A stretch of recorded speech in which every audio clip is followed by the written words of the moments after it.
రామ్, భోజనం వడ్డించమంటారా?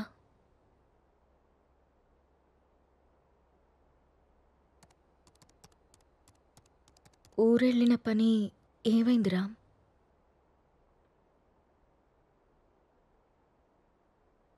ఊరెళ్తున్నానని అబద్ధం ఎందుకు చెప్పావు రామ్?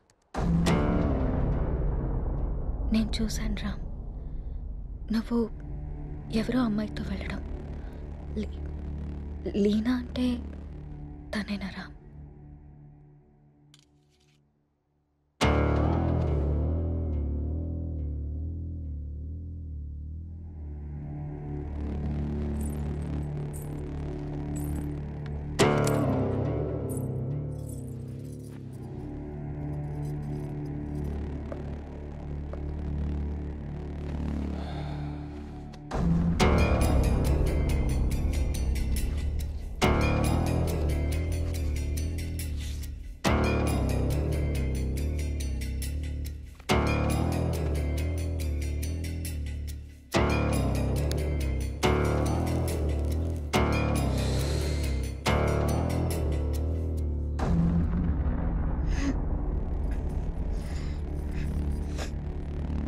ఇబ్బందిగా ఉందా?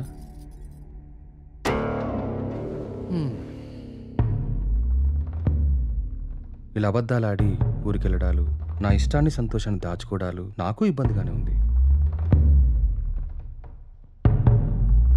లీనా నా గర్ల్ ఫ్రెండ్. 1 year నుండి అఫైర్ నడుస్తుంది. రామ్, రాముణ్ణి కాదు, మగాన్ని. సీత, నా ప్రపంచం చాలా పెద్దది, నీ ప్రపంచం చాలా చిన్నది. నీ ప్రపంచంలోకి నువ్వు నన్ను లాక్కోవాలనుకోవడం చాలా తప్పు. నా చుట్టూ ఉన్న అందాలతో పోల్చుకుంటే నిన్ను చూస్తుంటే నాకు అసహ్యం వేస్తుంది. నాకు మాత్రం నువ్వు తప్ప వేరే ప్రపంచం తెలియదురా. సీత, దేవుడు ప్రత్యక్షమైతే వరాలు కోరుకోవాలి కానీ ఎప్పటికీ మన పక్కనే ఉండాలని ఆశపడకూడదు. నువ్వు ఒక అనాథవి. పెళ్లి చేసుకుని ఇంత మంచి జీవితాన్ని ఇచ్చాను, ఉండడానికి ఇల్లు, సొసైటీలో పేరు అన్నీ ఇచ్చాను. ఇప్పుడు నువ్వు అనుభవిస్తున్న ఈ ఆస్తి, ఈ హోదా అన్నీ నిన్ను పెట్టిన భిక్ష. అలాంటి నువ్వు నన్ను ప్రశ్నించడం మొదలు పెడతావా? ఇక ఆపేద్దాం.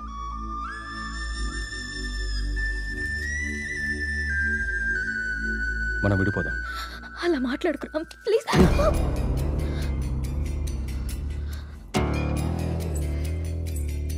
రామ్, వద్దు, నువ్వొద్దు, నీ అతి ప్రేమ అసలే వద్దు. నా ఆనందానికి హద్దులు గీసేది నాకు అసలు ఏదీ వద్దు. బాగా ఆలోచించ సీత. చేసుకున్న పాపానికి నీకు ఆప్షన్ ఇస్తా. ఈ ఇల్లు మొత్తం నీకే వదిలేసి నేనే బయటికి వెళ్ళిపోతా. నెల నెల ఖర్చులకు డబ్బులు కూడా పంపిస్తా. నా కూతుర్ని నాకు వదిలేసి రామ్ మాజీ భార్యగా హ్యాపీగా బ్రతికే.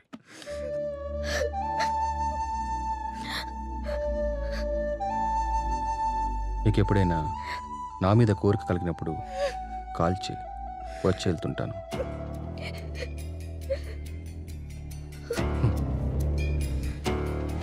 నువ్వెక్కడాగవో తెలిసింది సీత.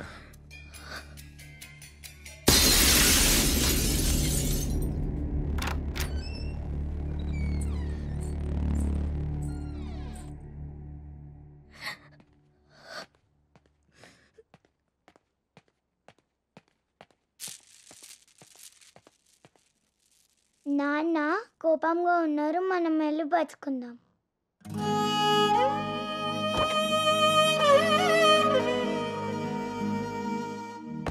రామ్, రామ్, రామ్.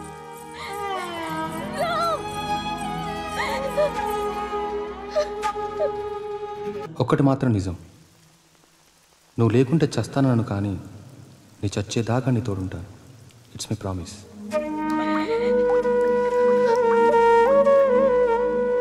అమ్మా,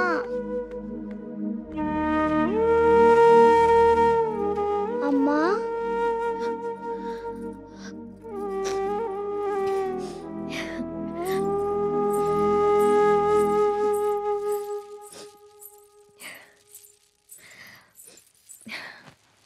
అప్పుడే లేచింది నా బంగారు తల్లి. ఏంటమ్మా అలా ఉన్నావు? ఏం లేదు.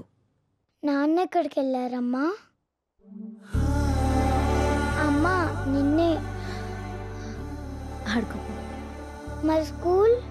ఈరోజు స్కూల్కి వెళ్ళొద్దు. స్నానం చేయించి రెడీ చేస్తాను, ఓకే. సరేనా? సరే. నీకు వాటర్ టబ్లో బబుల్స్ వేసి స్నానం చేస్తాను, ఓకేనా? వావ్.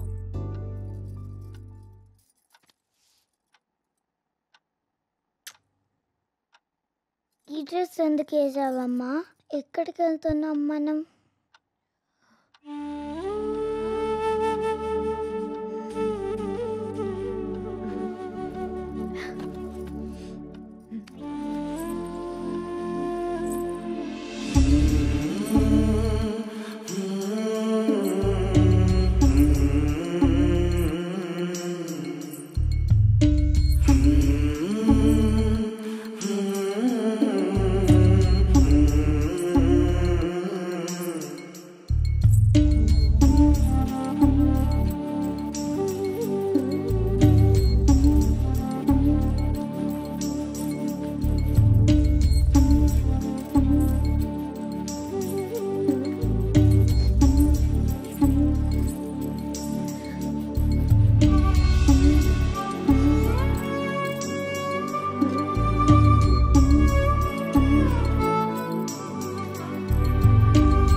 నా చుట్టూ ఉన్న అందాలతో పోల్చుకుంటే నిన్ను చూస్తుంటే నాకు అసహ్యం వేస్తుంది.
ఇవాళ టిఫిన్ చేయలేదా అమ్మా?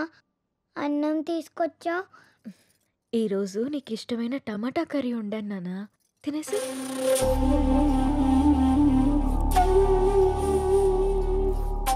చేదుగా ఉందమ్మా, బాలేదు. బానే ఉంది నాన్న, తిను. కావాలంటే ఒకసారి నువ్వు తిని చూడు.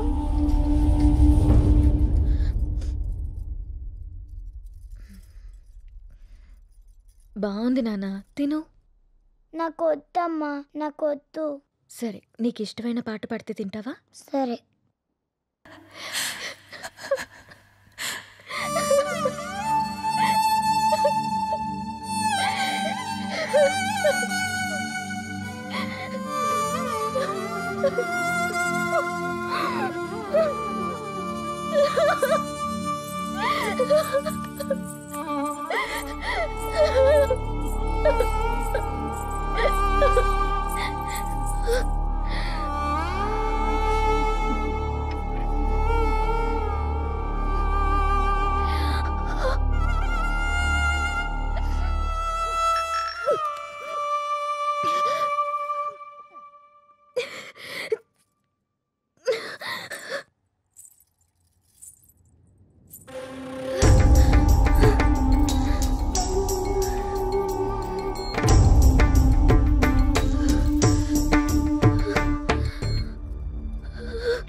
అమ్మా, నిన్ను మళ్ళీ చంపేసుకున్నానమ్మా. నన్ను క్షమించు.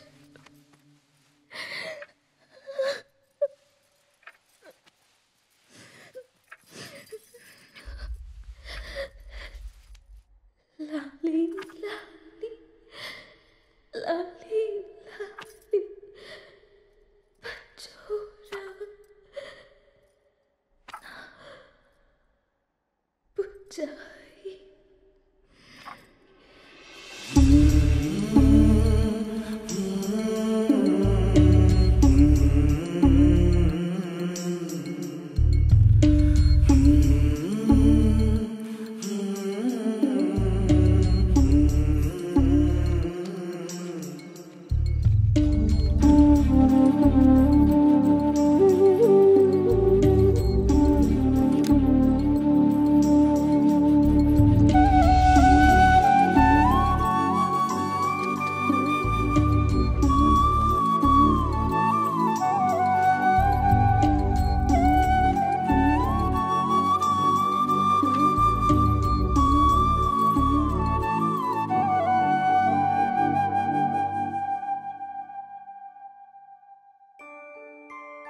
అంజలి గీతిక ఇద్దరు చాలా క్లోజ్ ఫ్రెండ్స్. అంజలి చనిపోయిన దగ్గర నుంచి గీతిక చాలా డల్ అయిపోయింది. వాళ్ళ మదర్కి కూడా ఈ విషయం చెప్పి జాగ్రత్తగా చూసుకోమన్నాం. కానీ గీతిక ఇంకా నార్మల్ కాలేకపోతుంది. నేనొక్కసారి గీతికని కలవచ్చా? ష్యూర్. ఇప్పుడు వాళ్ళకి ప్లే అవర్. అదిగో అక్కడుంది. ఓ థ్యాంక్ యూ మ్యామ్. ఇంతకు మీరు అంజలికి ఏమవుతారు? మామయ్య.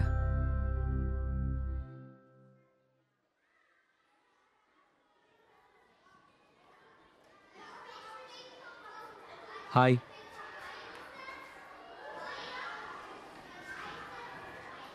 నా పేరు విక్రాంత్. నీ పేరేంటి?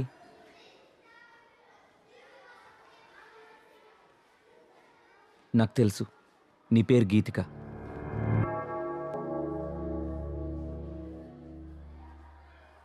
అంజలి ఎలా ఉంది?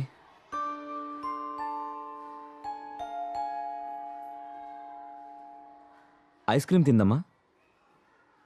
నీకు అంజలికి ఇష్టమైన ఫ్లేవర్ స్ట్రాబెర్రీ ఫ్లేవర్. తిందామా ఐస్ క్రీమ్?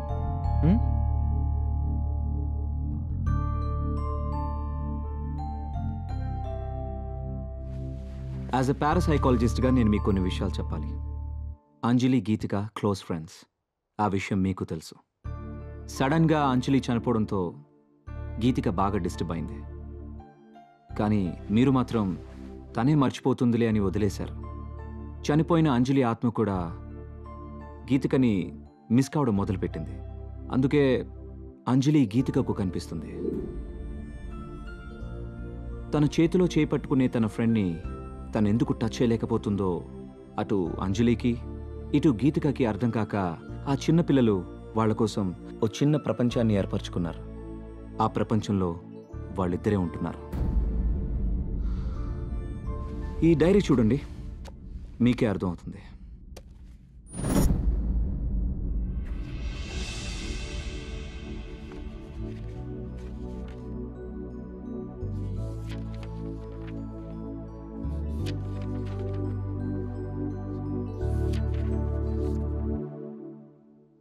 ఇంకా ఉంది, 4 పేజీల తర్వాత చూడండి.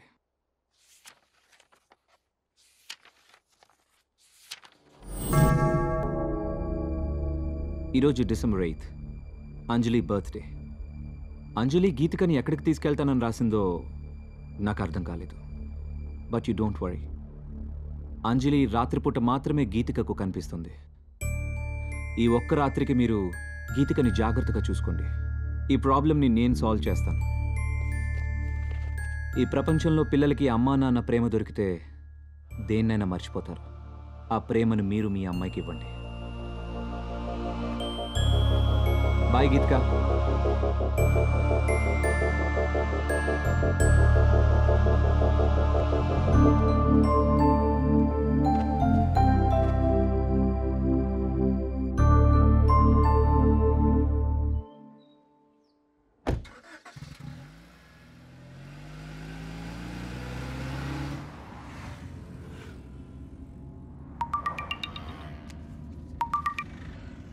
హలో. హాయ్ విక్కీ, ఈరోజు హై లైఫ్లో పార్టీ ఉంది. నైట్ రామ్ అక్కడికి వస్తున్నాడు. నువ్వు కూడా వచ్చాయి. నీకోసం వెయిట్ చేస్తూ ఉంటాను. Okay, I'll be there.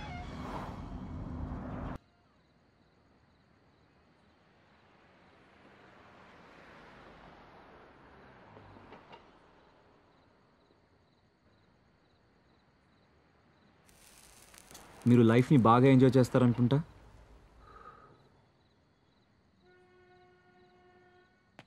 విషయం ఏంటో చెప్పు. ఎవరు నువ్వు? అసలు నన్నెందుకు ఫాలో అవుతున్నావు? నా పేరు విక్రాంత్. 3 months బ్యాక్ మీరు అమ్మిన ఆ విల్లాని నేనే కొన్నాను. విల్లాకు సంబంధించి నీకేమైనా ప్రాబ్లం ఉంటే వెళ్ళి ఏజెంట్తో మాట్లాడుకో. నా ప్రాబ్లం విల్లా కాదు సార్, మీరు. వాట్? నేనా? 3 months బ్యాక్ ఆ ఇంట్లో ఏం జరిగిందో తెలుసుకోవాలని వచ్చాను. అది నీకు అవసరం లేని విషయం. మిమ్మల్ని చూస్తుంటే నాకు చాలా ఆశ్చర్యంగా ఉంది సార్.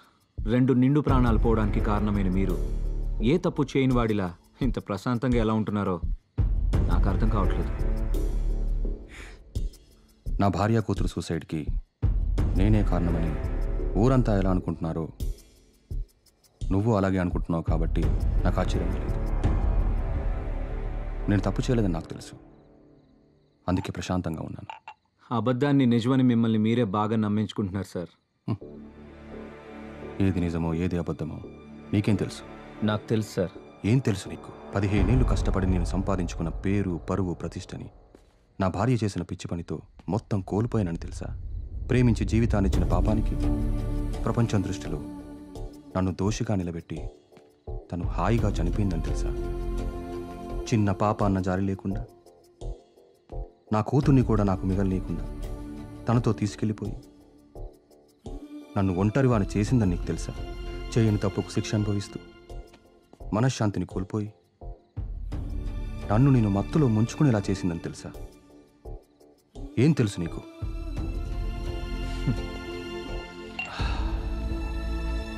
ఆనాడు రాముడు కూడా చేయని తప్పుకి సీతని శిక్షించి తానే ఒంటరిగా మిగిలిపోయానని కుమిలిపోయాడు సార్.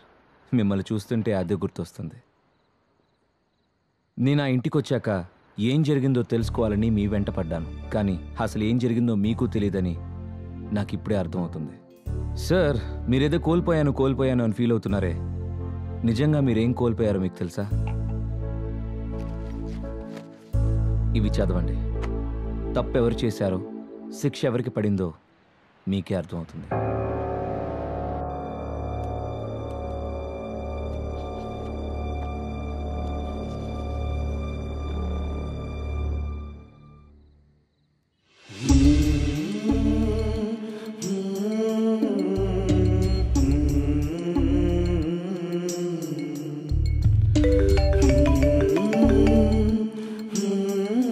నాన్న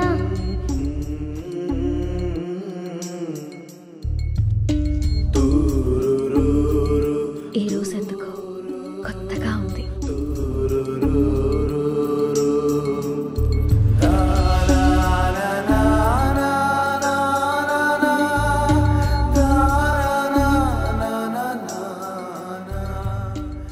అవి సీత తన కోసం రాసుకున్నవి.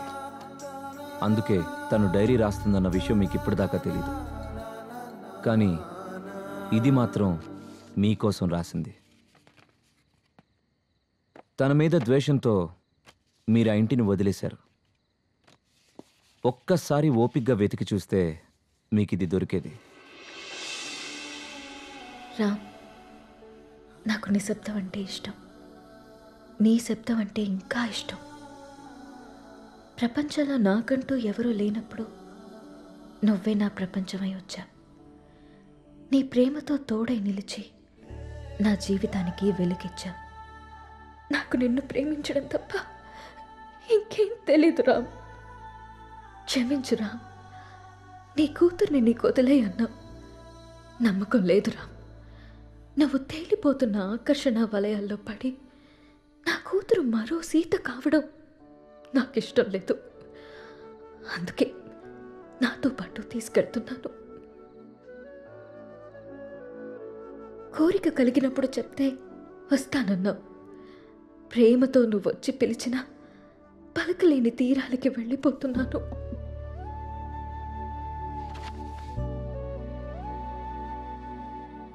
సార్, మగాడు నచ్చితే ప్రేమిస్తాడు, ఆడది నమ్మితే ప్రేమిస్తుంది. ప్రేమనిచ్చినంత సులువు కాదు సార్ నమ్మకాన్ని ఇవ్వడం. 7 అడుగులు వేస్తూ మీరిచ్చిన నమ్మకాన్ని 7 ఏళ్లు కూడా నిలబెట్టుకోలేకపోయారు. చచ్చేదాకా తోడుంటానని చెప్పారు సార్ మీరు మీ సీతకి. కానీ తను మాత్రం మిమ్మల్ని చనిపోయాక కూడా ప్రేమిస్తూనే ఉంది. అర్థం కావట్లేదు కదా సార్ నేను చెప్పేది? ఆ డైరీలో మీరు చదివింది వదిలేసి 4 పేజీల తర్వాత చదవండి.